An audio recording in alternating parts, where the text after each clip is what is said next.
As we begin our first session for the 131st legislature, I've been reminded this week why every new legislature brings hope along with it.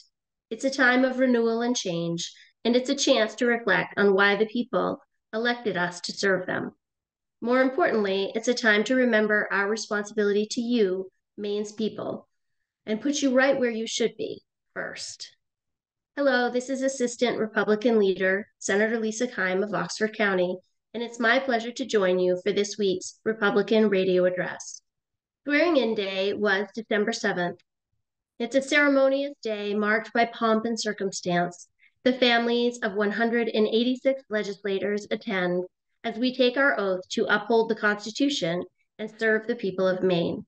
It's the biennial renewal of our legislative branch, the people's co-equal branch of government. As most everyone now knows, this year's celebration was sidelined by the governor's demand that a $500 million omnibus spending bill be voted out within hours of our oath and almost before the ink was dry. The mindless rush prompted an unnecessary cascade of political divisiveness and media rhetoric. In asking the Maine legislature to hastily pass LD1, dubbed the Emergency Winter Heating Relief Plan, Governor Mills essentially expected the legislative branch, who holds the power of the purse, to go along with her plan without thought, contemplation, transparency, or the voice of the people. In other words, we were expected to assume the critical nature of heating assistance demanded we vote yes, with no questions asked. Fortunately for the people of Maine, that's not how the legislature is supposed to do its work. Our branch is purposefully designed to be thoughtful and deliberative. My colleagues and I know the urgency of the situation facing Maine families.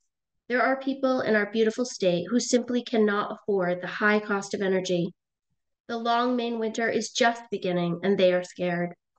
Because of this, we offered to pass a simplified measure, one that would send out heating assistance immediately, the cost of which represents little more than 10% of the bill's total price tag. That offer was rejected. The cost and complexities of the full package, almost $500 million, demand further questions be publicly asked and answered. For example, are we appropriately targeting relief payments if these are sent to people who aren't responsible for paying their own heat, such as when it's included in rent? Are there unutilized leftover funds that could be redirected? Have the appropriate channels for disbursement been included? LIHEAP, we understand, is fully funded through July 2023, but there may be bottlenecks in the system and difficulty getting increased funding out quickly through that program. We are also just recently made aware of $23 million in unspent funds from Maine's $25 million Federal Homeowner Assistance Fund allocation. We need to know why these are unspent and if they can be used for the purposes of LD1. Finally, we also need to understand the funding streams, taking money away from other worthy programs like nursing homes, veterans homes, development services, opioid prevention efforts, and even the potential to fund our system of public defense services, a major failing of our constitutional duty, has to be part of that discussion. That discussion takes place through a public hearing.